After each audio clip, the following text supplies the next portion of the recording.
নমস্কার, শিলিগুড়ি এক্সপ্রেসে আপনাদের সকলকে স্বাগত। আমি ঋতু। মন্দিরে পৌঁছানো না গেলেও ভগবানের প্রসাদ এসে পৌঁছল মানুষের হাতের মুঠোয়। শিলিগুড়ির হাকিমপাড়া 15 নম্বর ওয়ার্ডের রেশন দোকানে চোখে পড়ল এক অভূতপূর্ব দৃশ্য। সাধারণ রেশন গ্রাহকদের হাতে তুলে দেওয়া হচ্ছে জগন্নাথ ধামের মহাপ্রসাদ। বিস্ময় ও আনন্দে মুখর এলাকাবাসী। এই অভিনব উদ্যোগের পেছনে রয়েছে রাজ্যের মুখ্যমন্ত্রী মমতা বন্দ্যোপাধ্যায়ের প্রত্যক্ষ পরিকল্পনা। সম্প্রতি দীঘায় মুখ্যমন্ত্রীর হাত ধরে উদ্বোধন হয়েছে নতুন জগন্নাথ ধাম মন্দির।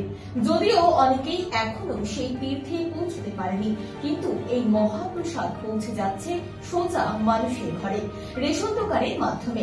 অনেকেই বলেন, এই অভিনব চিন্তা ভাবনার মধ্য দিয়ে শুধু ধর্মীয় অনুভূতি নয়, রাজ্য সরকারের মানবিক দৃষ্টিভঙ্গিও উঠে এলো সামনে।